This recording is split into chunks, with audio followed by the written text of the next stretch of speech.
There comes a moment, quiet, almost invisible, when we realize that the people who disturb our peace do not possess the power we once believed they had. Their words echo, their actions sting, their presence lingers in the mind long after they've left the room. But the disturbance, it does not originate from them.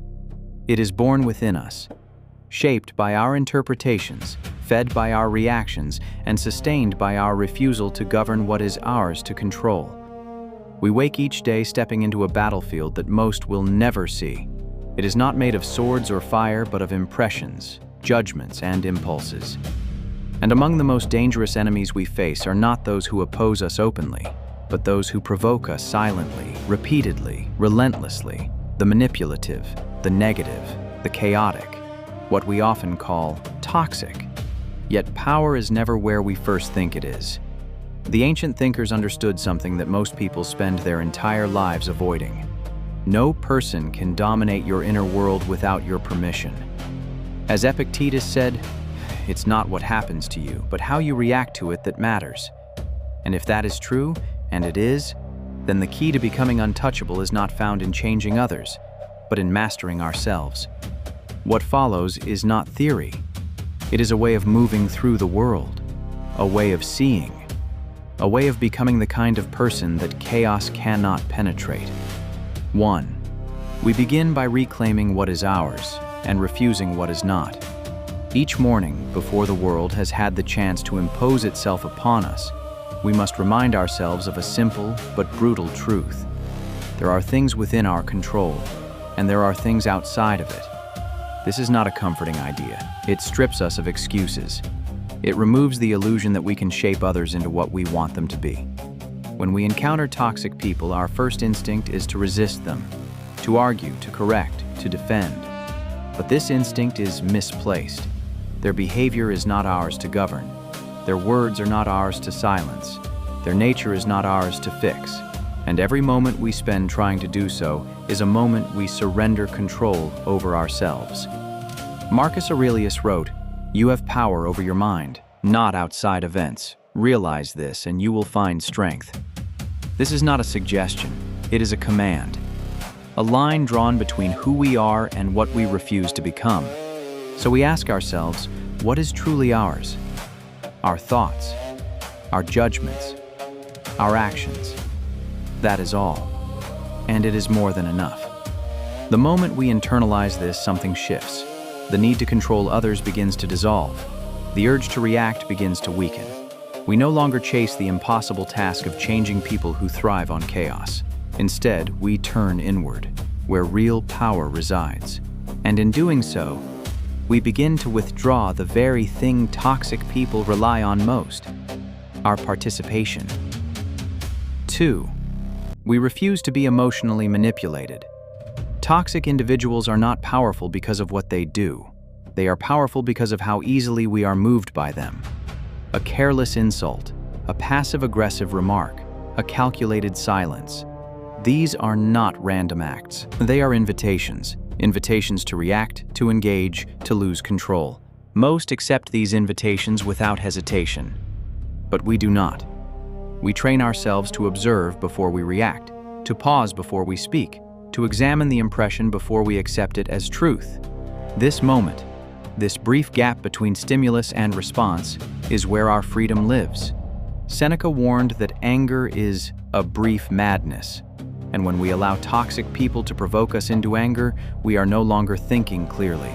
We are no longer acting with intention. We become predictable, controllable. So we ask, what is this emotion trying to make me do? If it is urging us to lash out, to defend our ego, to prove a point, then we recognize it for what it is: a loss of control disguised as strength. We do not suppress emotion. We refine it.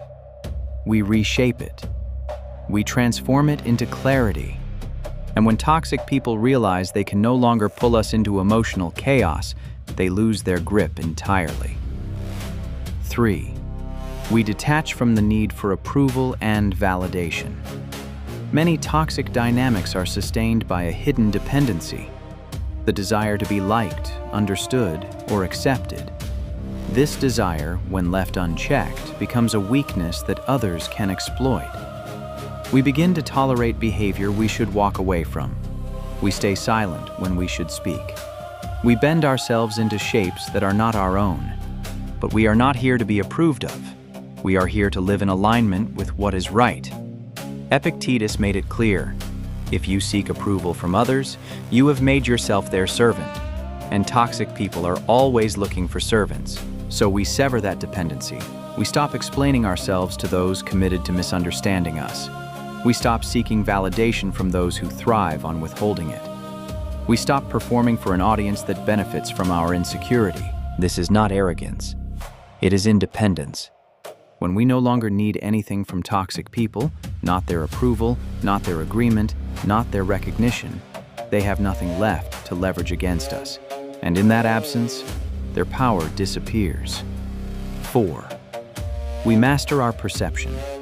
Toxic people often appear larger than they are because of how we interpret them. We assign meaning to their actions. We assume intention behind their words. We construct narratives that amplify their influence. But perception is not reality. It is interpretation, and interpretation can be disciplined. Marcus Aurelius reminded himself daily, choose not to be harmed, and you won't feel harmed. This is not denial. It is control over perspective. We begin to see toxic behavior for what it truly is, a reflection of their inner disorder, not a measure of our worth. Their insults, a sign of their insecurity. Their manipulation, a sign of their lack of control.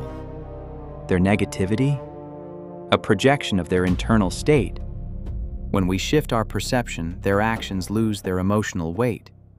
What once felt personal now feels distant. What once triggered us now barely registers. We are no longer reacting to them, we are observing them, and what is observed without emotional attachment cannot control us. 5. We act with quiet discipline, not reactive force. There is a temptation to win against toxic people, to out-argue them, to expose them, to prove them wrong.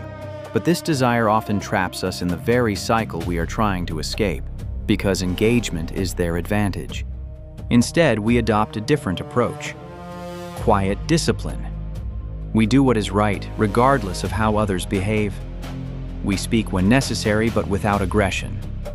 We set boundaries without hostility. We walk away without needing the last word.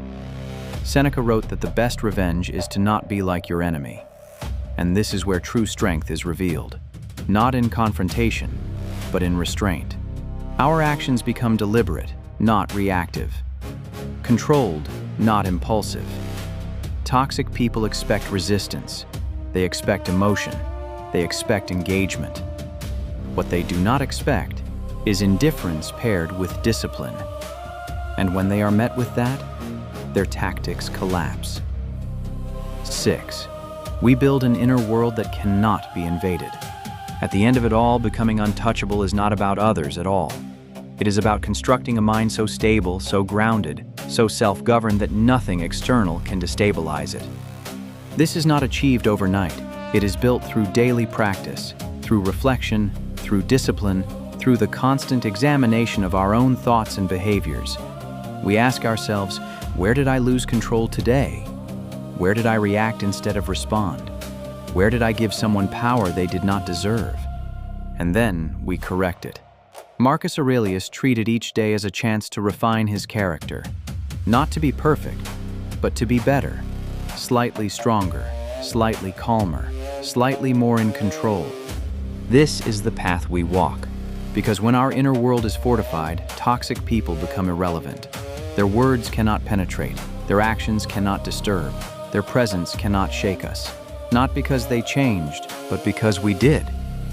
And once that transformation takes place, something undeniable happens. They lose all power, and we finally understand what it means to be free. There is a story often told of Epictetus, who began life not as a teacher, but as a slave. His master was known to be cruel, unpredictable, and indifferent to suffering. One day, while twisting Epictetus's leg, the master ignored his calm warning. If you continue, you will break it. The pressure increased. The bone snapped. And Epictetus simply said, without anger, without panic, "I told you so." There was no outburst, no hatred, no collapse into self-pity. Because even in that moment, he understood something most never will. His body could be harmed, but his will, his judgment, his inner world remained untouched. That is the level of control we are speaking of. And it forces a difficult question upon us. If a man in chains, subjected to physical cruelty, could maintain mastery over his reactions, what excuse do we have when someone speaks sharply to us, disrespects us, or attempts to provoke us? Most of what we call toxic does not even approach the suffering endured by those who first practice these principles.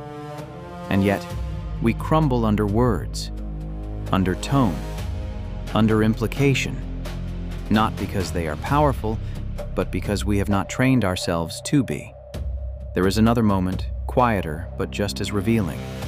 Marcus Aurelius, ruler of an empire, would wake each morning reminding himself that he would encounter meddling, ungrateful, arrogant, deceitful people. He did not say this with frustration, he said it with preparation. He expected it, he accepted it. And because of that, he was never surprised by it. Imagine walking into every interaction already grounded in the reality that people will test you, and choosing in advance to remain unmoved. Toxic behavior loses its sting when it is no longer unexpected. In our own lives, this plays out in small, almost forgettable moments. A coworker makes a passive-aggressive comment. Someone dismisses your effort. A person attempts to draw you into drama that does not concern you. In those moments, there is a fork in the road. One path leads to reaction, defending, arguing, proving. The other leads to control, observing, deciding, disengaging. Most people choose the first without thinking, but we begin to choose the second, deliberately. Consider how often toxic people rely on repetition. They test boundaries, they repeat behaviors, they escalate slowly. Why? Because they are searching for a reaction, a weakness, a predictable response they can count on. But when that response never comes, when every attempt is met with calm, clarity, and unshakable restraint, they begin to lose interest. Not because they've grown, but because the environment no longer rewards their behavior. Seneca once wrote about a man who was insulted publicly and responded with complete indifference. When asked why he didn't defend himself, he replied that the insult did not apply to him. So there was nothing to defend. This is not passivity, it is precision. He understood that accepting an insult requires agreement with it, and if it is not true, it has no weight. If it is true, then it is feedback, not an attack. Either way, emotional reaction becomes unnecessary. We begin to test this in our own lives. Someone criticizes us unfairly. Instead of reacting, we ask, is there truth here? If not, it dissolves. If there is, we improve. The situation becomes useful rather than damaging, and the person attempting to provoke us is left with nothing to hold on to. Their words fall flat, not because they were weak, but because we refuse to give them meaning. There are also moments where silence becomes our greatest weapon. Not silence out of fear, but silence out of control. Toxic people often escalate when they feel ignored. They push harder, speak louder, attempt to provoke more aggressively. But this escalation exposes them. It reveals their dependence on reaction. And the more they reveal, the clearer it becomes. Their power was never real. It was borrowed from us. Think about how many conflicts you've witnessed that spiraled out of control, not because of the original issue, but because neither side was willing to step back. Both reacted. Both escalated. Both lost control. Now imagine one side refusing to participate. The conflict collapses, not because it was resolved, but because it was starved. There is also a deeper layer to this, one that requires honesty. Sometimes we are drawn to toxic people because they reflect something unresolved within us. A need for validation, a fear of rejection, a desire to be understood. And until we confront that, we remain vulnerable. Not to them, but to ourselves. This is why the work must always return inward. We begin to remove the hooks, the need to be liked, the fear of being judged, the attachment to being right. And as each of these weakens, so does the influence others have over us, not because they've changed, but because we no longer respond in the same way. Epictetus taught that when someone irritates us, it is not the person, but our judgment of them that causes the disturbance. This is not an easy truth to accept. It places responsibility back onto us, but it also gives us something far more valuable: control. We start to notice the shift. Situations that once drained us no longer have the same effect. Conversations that once triggered us now feel distant. The emotional charge fades, and in its place, there is clarity, stillness, control, and perhaps the most powerful realization of all is this: toxic people do not lose power because they are defeated. They lose power because they are no longer relevant. They speak, and it doesn't reach us. They act, and it doesn't move us. They attempt, and it doesn't land. Not because we've hardened ourselves against the world, but because we've disciplined ourselves within it. This is the quiet transformation, the one no one applauds, the one no one notices at first. But over time it becomes undeniable. We are no longer the person who reacts. We are no longer the person who engages unnecessarily. We are no longer the person who gives away control. And in that space, where reaction once lived, we find something far greater: authority over ourselves. And once that is established, nothing external can take it away.